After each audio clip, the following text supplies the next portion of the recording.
काल sir Marwari foundation तर्फे ज्यांचा सत्कार झाला ते नागपूरचे सुविद्य, एक मिनिट ऐकून घ्या बेटा, फार मोठे डॉक्टर आहे चंद्रशेखर मेश्राम यांचा सत्कार झाला. आणि त्यांनी काल जे एक विधान केलं ते खूप इतकं मार्मिक आहे की अलीकडच्या अभ्यासामध्ये असं निदर्शनास आलं की माणसाच्या मेंदूमध्ये मायक्रोपॉलिथिन्स याचा थर त्यांना अभ्यासात आढळला. खूप मोठे न्यूरोलॉजिस्ट आहे चंद्रशेखर मेश्राम, तुम्ही गुगल वरती सर्च करा आणि आपल्या उमरेडच्या बाजूला सेवा आहे तिथले आहेत. काल त्यांचा सत्कार होता आणि त्यांना म्हटलं मी सर या विषयावरती आपण व्हिडिओ बनवू आणि लोकांमध्ये अवेअरनेस साठी काहीतरी आपल्याला करता येईल. तर इतका कठीण विषय आहे. याला कारण असं काय झालं तुम्हाला सांगतो एक उदाहरण. वर्गामध्ये गणिताच्या भाषेत सांगतो तुम्हाला. एक शिक्षक वजाबाकी शिकवत होते. ए बापू, वजाबाकी जे तुम्ही रोज करता, नाही कळलं सांगतो तुम्हाला. वजाबाकी एवढं सोपं आहे. तुम्ही गणिताला नाहक कठीण करून टाकता. इतकं सोपं आहे. खाता की नाही रोज, बुकिंग करता की नाही, बरं पोळीचा आकार गोल असते की नाही, बरोबर आहे ना. कधी विचार केला का तुम्ही कॉट, टँजेंट, याचं सूत्र त्याचं सूत्र. अरे पोळी खाता खाता तुम्हाला 10 सूत्र पाठ करता येते. वर्तुळाचे क्षेत्रफळ पाय आरचा वर्ग, वर्तुळाचा परिघ 2 पाय आर.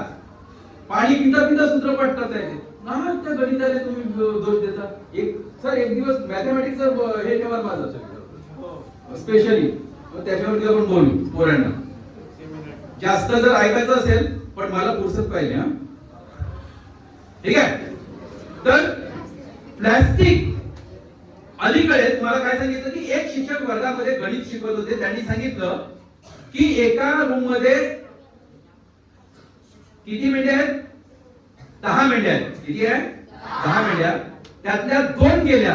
किती गेल्या? 2. राहिल्या किती? सरांनी काय म्हटलं, उत्तर द्यायचं नाही. ज्याला येत असेल त्यांनी हात वर करायचं. किती लोकांनी 8 उत्तर दिलं? ओके. जो पोरगा कधीच उत्तर देत नव्हता तो पोरगा उभा झाला, बॅक बेंचर्स, आणि तो काय म्हणतो, सर हे झालं तुमचं गणित. 10तल्या 2 गेल्या, किती राहिल्या? 8. मी रात्रंदिवस मेंढ्या सोबत राहतो. एक मेंढी जर खाली मान टाकून गेली तर बाकीच्या सगळ्या मेंढ्या खाली मान टाकून तिच्या मागे मागे निघून जातात. इन द सेम मॅनर आपण सुद्धा अगदी त्याच प्रकारे डुप्लिकेशन करतो. तुझं पाहून मीनं केलं आणि माझ्या बापाचं काय केलं, ही परिस्थिती आहे. पूर्वी ग्रामीण भागात 25 किंवा 50 लोकांचा जर कार्यक्रम असला तर समाजाचे भांडे राहायचे. बरोबर आहे सर? समाजाचे भांडे राहायचे. आता काय आले? प्लास्टिक, प्लास्टिकचे ग्लास, जे कपचे डिस्पोजल, त्याच्यामध्ये ही एक मायनर पॉलीमायक्रॉन असते. त्याचं एक उदाहरण सांगतो तुम्हाला. प्लास्टिक वरती काय केलं, हार्वर्ड स्कूल ऑफ युनिव्हर्सिटीने एक प्रयोग केला. कुठल्या युनिव्हर्सिटीने? हार्वर्ड स्कूल ऑफ युनिव्हर्सिटीने एक प्रयोग केला. त्याच्यामध्ये एका रूम मध्ये 25 पोरं ठेवले, एका रूम मध्ये 25 पोरं ठेवले. एका रूम मधल्या पोरांना प्लास्टिकच्या बादल्यामधलं पाणी दिलं, दुसऱ्या रूम मधल्या पोरांना मेटलच्या बादल्यामधलं पाणी दिलं आणि रोज त्यांचं युरिन अनालिसिस केलं. तर त्याच्यात असं निदर्शनास आलं की ज्या पोरांनी प्लास्टिकच्या बादल्यामधलं पाणी पिलं होतं त्याच्यात BPA, लक्षात ठेवा हे कुठेच माहिती तुम्हाला मिळणार नाही, बिस्फेनॉल ए नावाचं रसायन त्यांच्या युरिन अनालिसिस मध्ये 39% मिळालं. किती? मग त्याच हार्वर्ड स्कूल ऑफ युनिव्हर्सिटीने तो जो प्रयोग आहे नियमित केला. पाणी गरम केलं, प्लास्टिकच्या बादल्यामध्ये भरलं आणि ते विद्यार्थ्यांना प्यायला दिलं. तेव्हा ज्या BPA रसायनाचं प्रमाण किती होतं? 39%. ते प्रमाण 74% झालं. किती टक्के झालं? 74%. मग मला सांगा, प्लॅस्टिक चांगलं आहे का आपल्या शरीरासाठी? प्लॅस्टिकच्या बादल्यामधलं पाणी पिणं चांगलं आहे का? कार्यक्रम असला तर ते डिस्पोजेबल यूज अँड थ्रो संस्कृती वापरणं योग्य आहे का?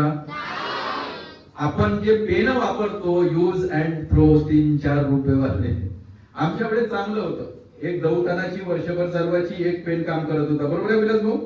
आता पैसा नाहीये, रिफिल संपली, फेक दो.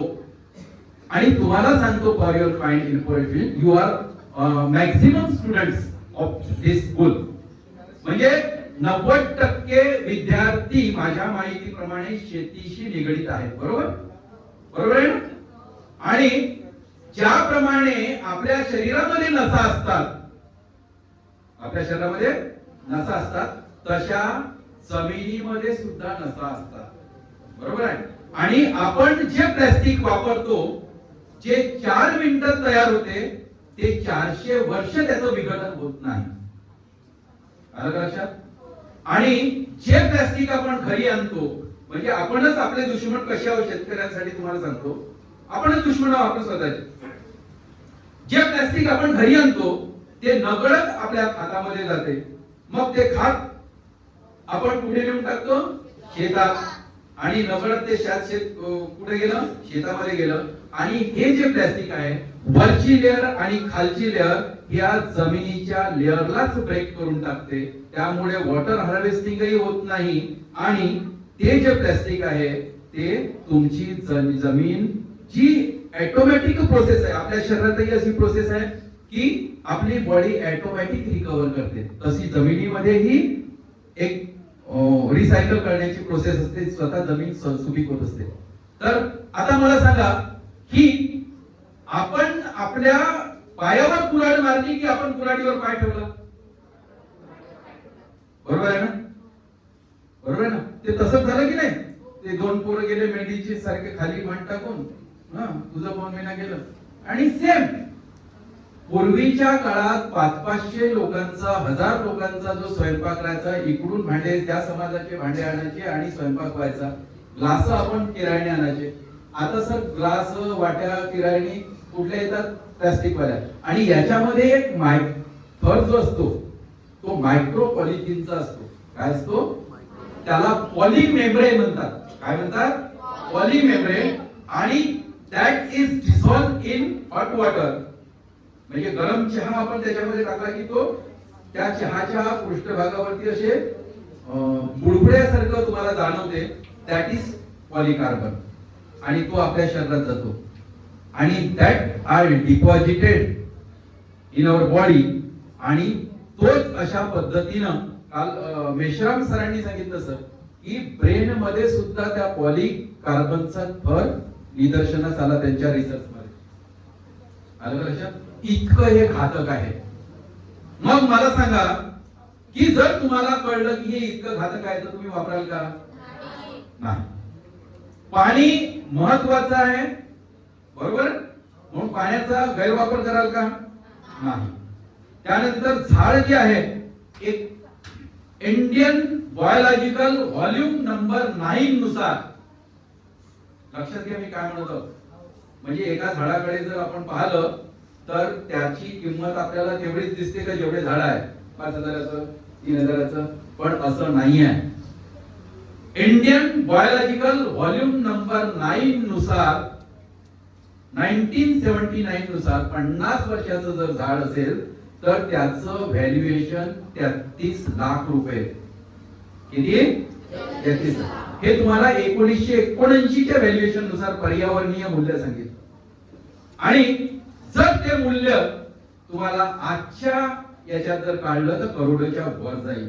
इतकं त्याचं, एवढं वृक्ष आपल्याला ऑक्सिजन, कार्बन डायऑक्साईड, कारण अलीकडे काय होऊन राहिलेलं आहे, आपण ऑक्सिजन घेणारे जे घटक आहेत ते कमी होत चालले, जंगलाचं प्रमाण कमी होत चाललं. आणि म्हणून अशा प्रकारचे कार्यक्रम राबवावे लागतात. चला वनाकडे जाऊया.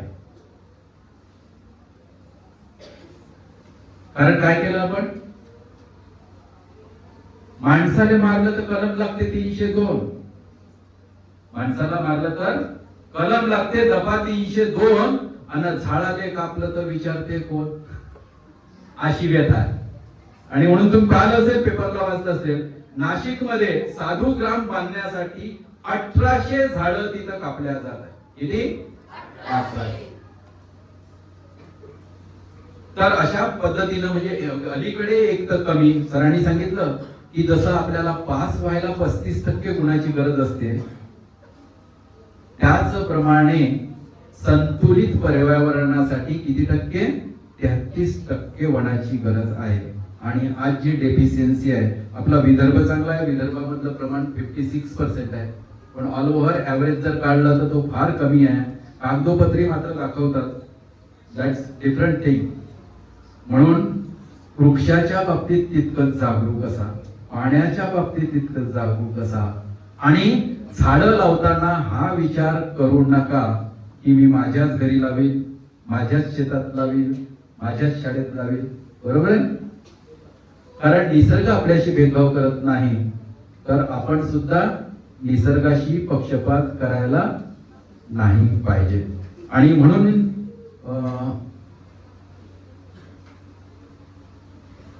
सरते शेवटी एकच तुम्हाला सांगेल, सूर्य जरी रोज उगवला तरी प्रत्येक पहाट ही नवी असते.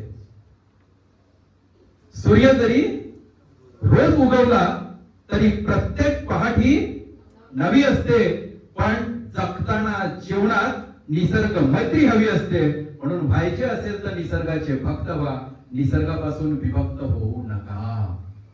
जर तुम्ही निसर्गापासून विभक्त झाले तर येणाऱ्या पिढीला आणि तुम्हाला सुद्धा फार मोठ्या संकटांना समोर जावं लागेल.